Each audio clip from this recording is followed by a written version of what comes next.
Lorne Michaels' Saturday Night Live, often referred to as SNL, has seen its share of celebrities who have crossed the line, leading to lifetime bans from the show.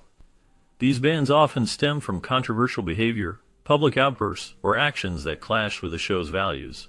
One notable figure is Andrew Dice Clay, whose explicit material and confrontational style led to his removal after just one appearance. Another example is Sinead O'Connor, who created a stir by tearing up a photo of the Pope during her performance, resulting in a permanent ban. Additionally, the infamous behavior of Donald Trump during his hosting stint raised eyebrows, leading to a long-standing exclusion from future episodes. These incidents highlight the tension between celebrity antics and the show's reputation. The decisions to ban these individuals reflect SNL's commitment to maintaining a certain standard, even in the face of celebrity culture. The stories behind these bans reveal the complex relationship between the show and its guests, showcasing moments that have left a lasting impact on its history. On October 3, 1992, Sinead O'Connor made a significant impact during her appearance on Saturday Night Live. As the musical guest, she performed a song, but took an unexpected turn that shocked both the audience and the producers. In a bold move, she tore up a portrait of Pope John Paul II, while declaring that we need to fight the true enemy, referring to the serious abuse claims against the Catholic Church. This act was not part of her planned performance, catching the show's producers completely off guard. The moment sparked widespread controversy and debate, as many viewers were taken aback by her actions and the message she conveyed. Following this incident, Sinead O'Connor faced severe repercussions, including being barred from appearing on the program again. Her actions that night became a defining moment in her career and in the history of Saturday Night Live, highlighting the intersection of music, politics, and social issues in a live television setting. During a 2003 episode of Saturday Night Live, Adrien Brody made headlines when he hosted the show and delivered an improvised introduction for the musical guest Sean Paul. In a bold move, Brody sported dreadlocks and adopted a phony Jamaican accent while presenting Sean Paul. This performance was intended to be humorous and engaging, showcasing Brody's willingness to embrace the spirit of the show. However, the reaction from the show's creator, Lorne Michaels, was far from positive.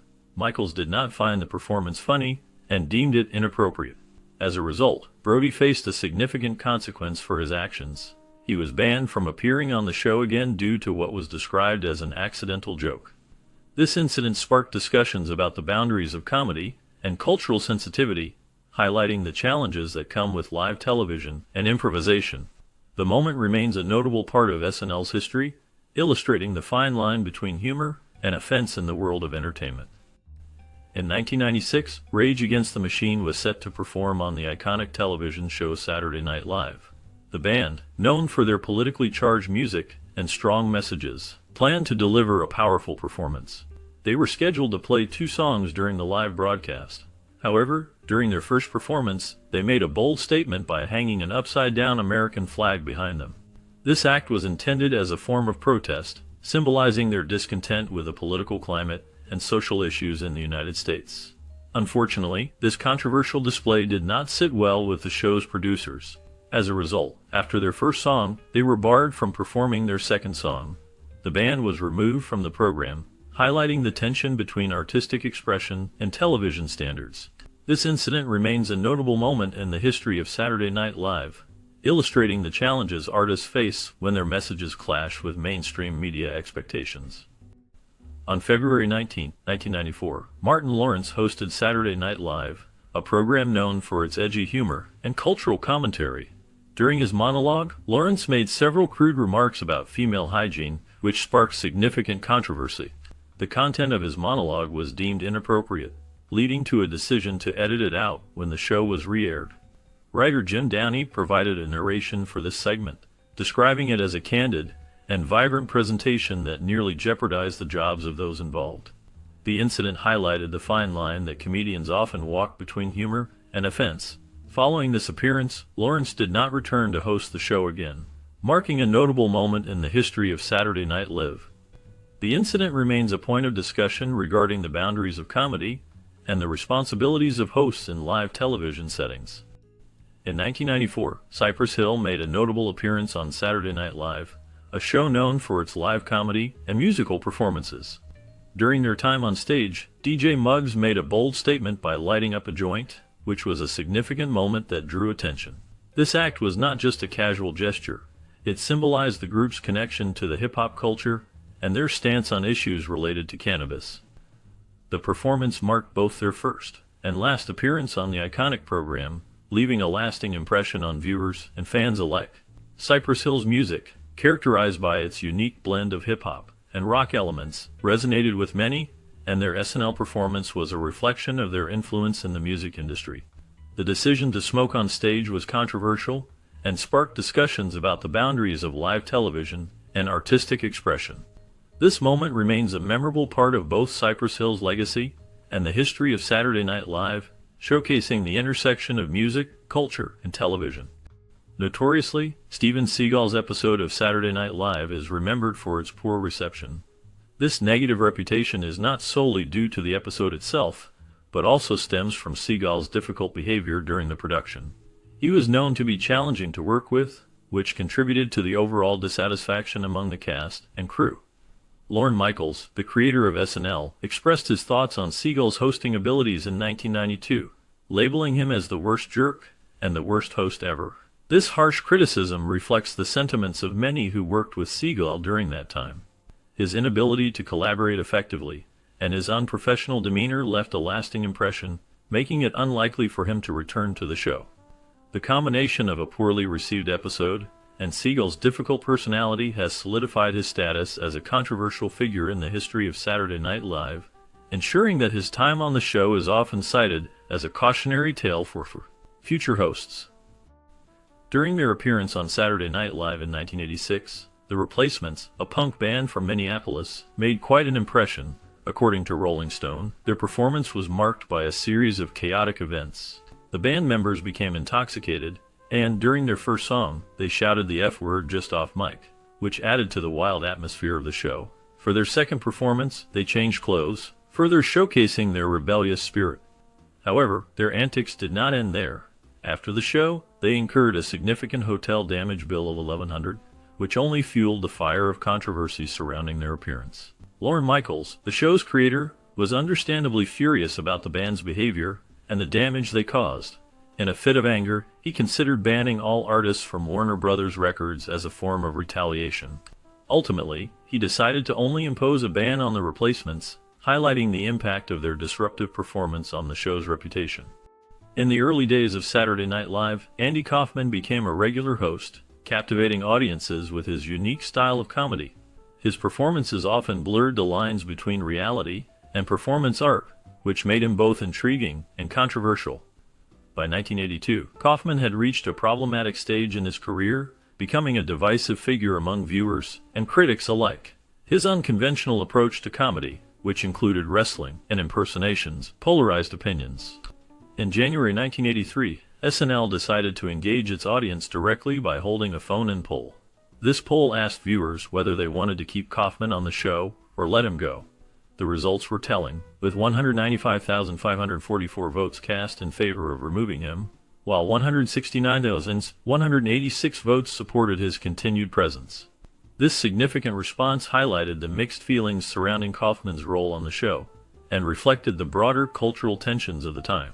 His legacy on SNL remains a topic of discussion, illustrating the impact of his unconventional comedic style on television. In 1982, Robert Blake was set to host an episode of Saturday Night Live, a show known for its unpredictable and often chaotic atmosphere. However, during the preparations, Blake became frustrated with the screenplay he had received. In a moment of anger, he tore up the script and threw the pieces at writer Gary Kroger's feet. This outburst did not sit well with the show's producers, leading to Blake being kicked off the program before he could even take the stage. The incident was a reflection of Blake's volatile personality, which had been evident throughout his career. Years later, in 2001, Blake faced serious legal troubles when he was accused of killing his wife. This shocking allegation cast a long shadow over his legacy and left the cast and staff of SNL relieved that they had avoided working with him. The combination of his erratic behavior and the subsequent criminal accusations made Blake a controversial figure in the entertainment industry. During the Halloween episode of Saturday Night Live in 1981, the California punk band Fear made a memorable appearance that would go down in television history. The band, known for their energetic and chaotic performances, decided to enhance their act by inviting several slam dancers to mosh in front of the stage. This decision quickly escalated the atmosphere from a typical musical performance to a wild and uncontrolled scene. As the band played, the slam dancers created a frenzy that overwhelmed the studio audience and the production team.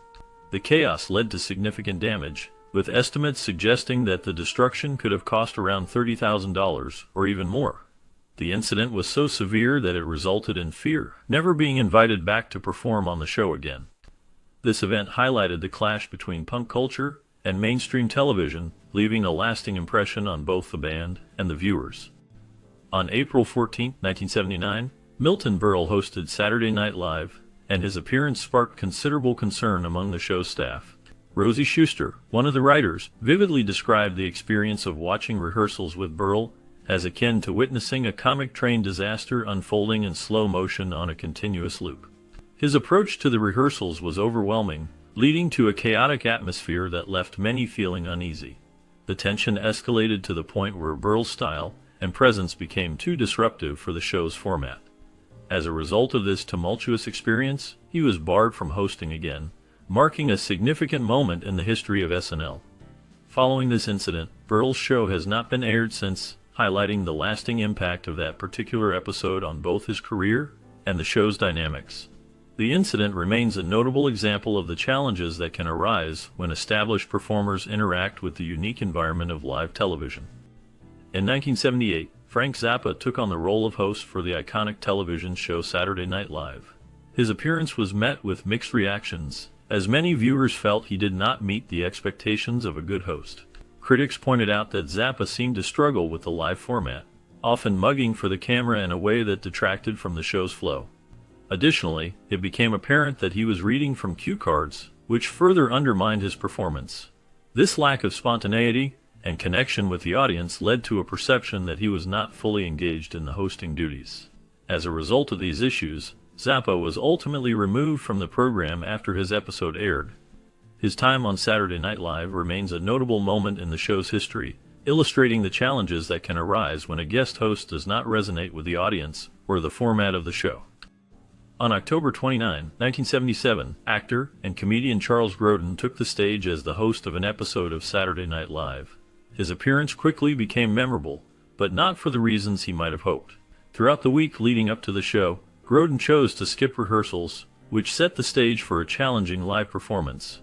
When the cameras rolled, he struggled with his lines, fumbling them in front of a national audience. His inability to keep up with the fast-paced skits led to several awkward moments, as he bungled multiple segments. To make matters worse, Grodin even forgot that the program was airing, which added to the chaos of the evening. The combination of these missteps resulted in a performance that was less than stellar. Following this incident, the producers decided to bar him from ever hosting the show again, marking a notable moment in the history of Saturday Night Live. During the December 17, 1977 episode of Saturday Night Live, Elvis Costello was scheduled to perform his song Less Than Zero, as chosen by his record company. However, Costello had reservations about the song's impact on the American audience. He felt that it would not resonate well, and decided to take a bold step during the live performance. After playing a few bars of Less Than Zero, he paused and addressed the audience, stating that there was no need to perform that particular song. Instead, he instructed the band to switch gears and play Radio, a song that he believed would connect better with the viewers. This unexpected move showcased his artistic integrity and willingness to prioritize genuine expression over commercial expectations. Costello's appearance on the show was memorable, but he did not return to Saturday Night Live until 1989, when he celebrated the show's 25th anniversary, cleverly mimicking the earlier incident. On October 23, 2004, Ashlee Simpson made a memorable appearance as a musical guest on Saturday Night Live. She began her performance with the song Pieces of Me, followed by Autobiography. However, during her performance of Pieces of Me, the vocals unexpectedly began to play again, revealing that she was lip-syncing. This moment became infamous as it marked the first time a musical guest left the stage mid-performance. In a surprising turn, Ashlee exited the stage while doing an impromptu jig, explaining that a doctor had advised her not to perform live due to serious acid reflux issues. This incident drew significant media attention and sparked discussions about live performances and authenticity in music. Despite the setback, Ashley was allowed to return to SNL a year later in 2005, where she performed flawlessly, showcasing her talent and resilience in the face of adversity.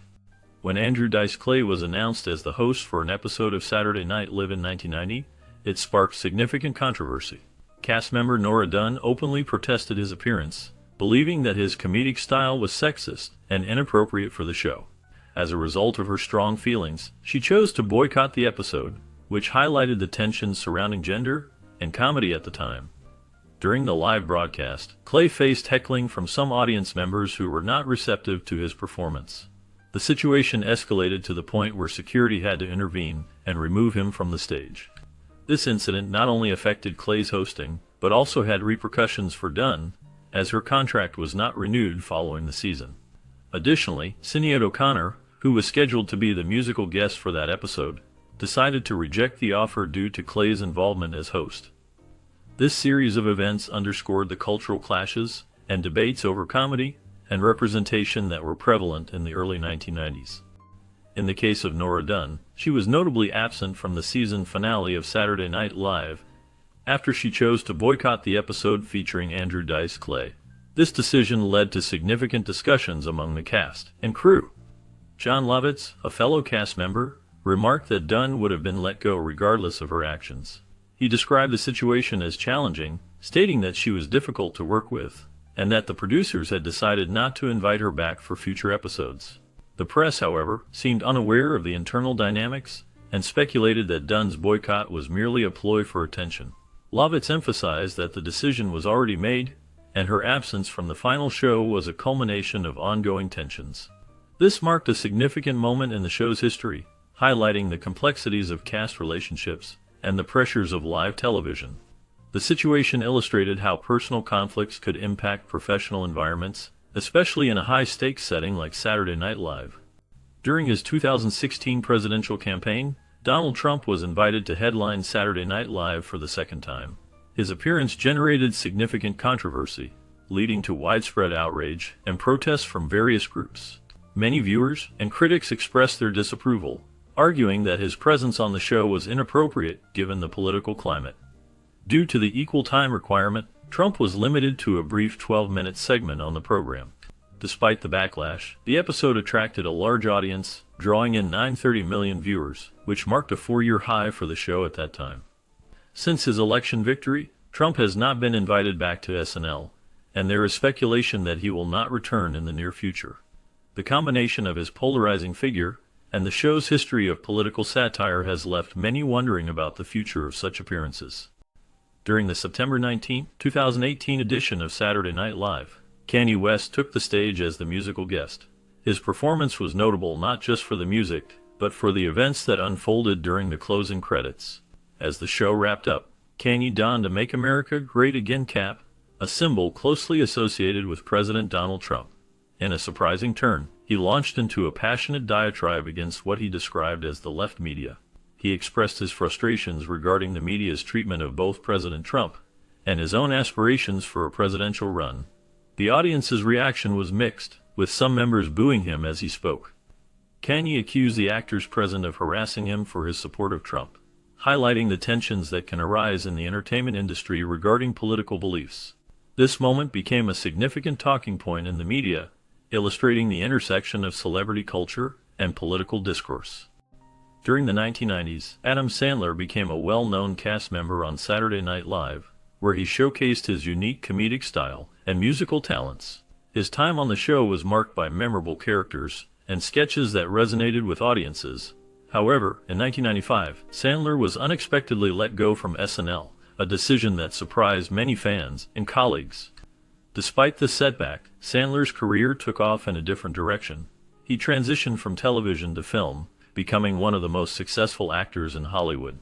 His movies, often characterized by a blend of humor and heart, attracted large audiences and generated significant box office revenue. In 2019, Sandler made a triumphant return to SNL, where he addressed his firing in a humorous opening monologue. He candidly acknowledged his dismissal, stating, "Yes, I was fired. I was dismissed. NBC said I was done.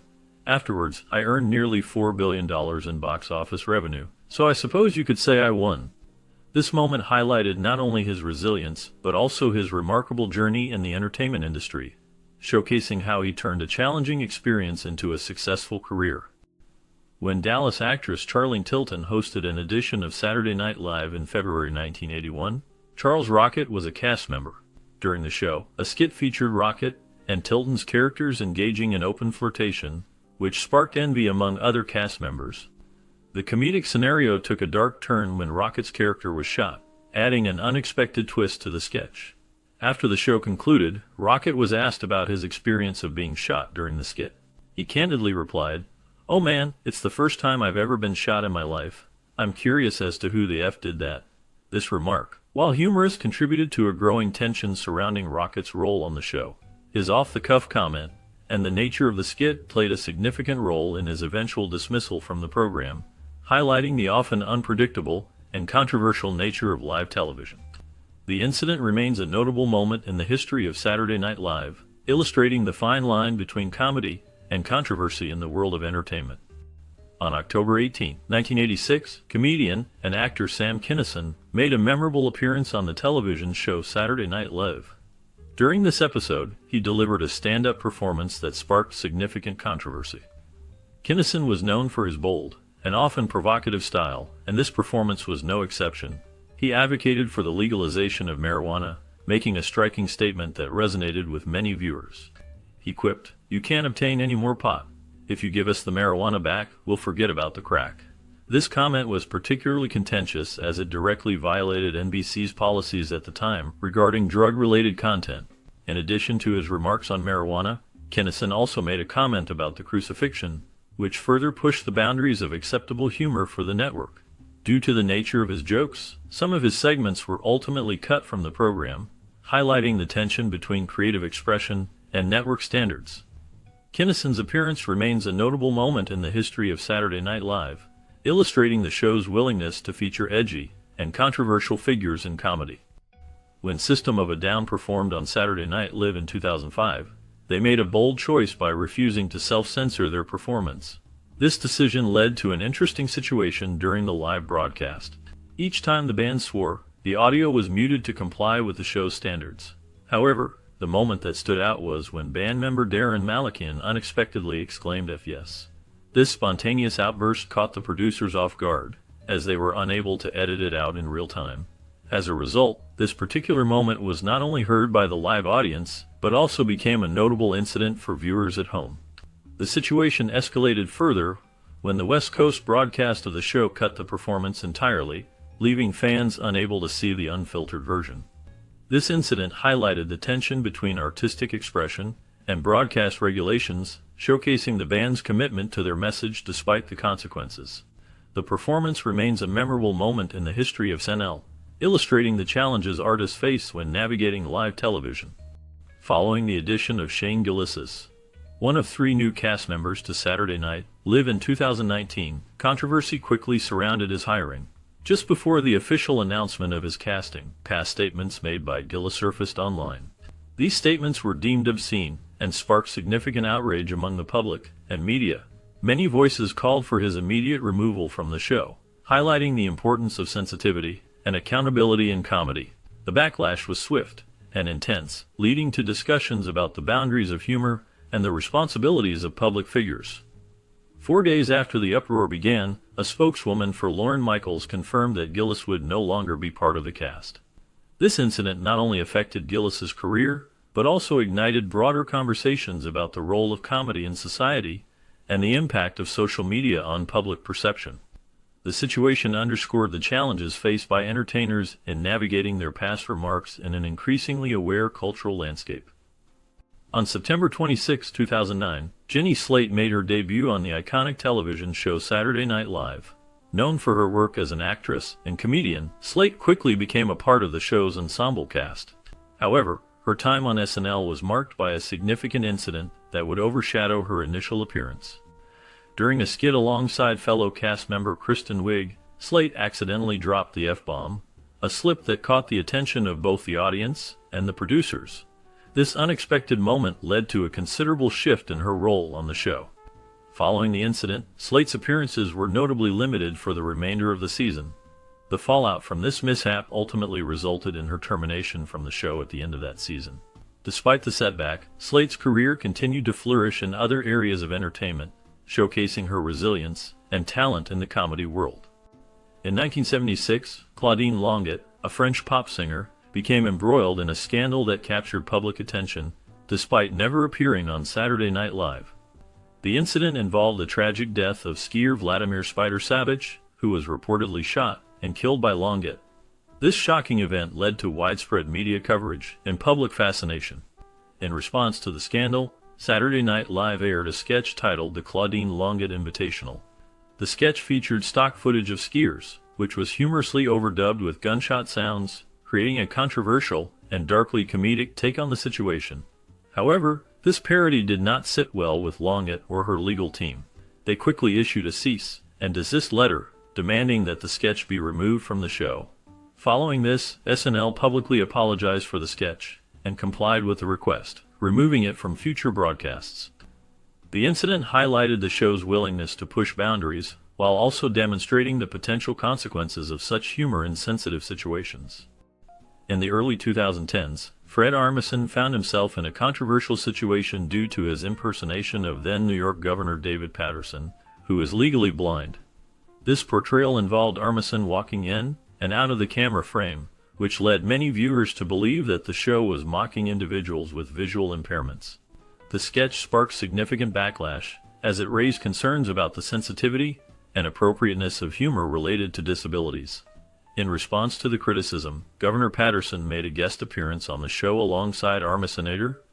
This moment was significant, as it allowed Paterson to address the impersonation directly and engage with the comedic platform in a way that highlighted the complexities of humor and representation. The incident served as a reminder of the fine line that exists in comedy, particularly when it involves real-life figures and sensitive topics. The interaction between Armisen and Paterson became a notable example of how comedy can sometimes lead to unintended consequences, prompting discussions about the responsibilities of comedians in their portrayals of public figures and marginalized communities.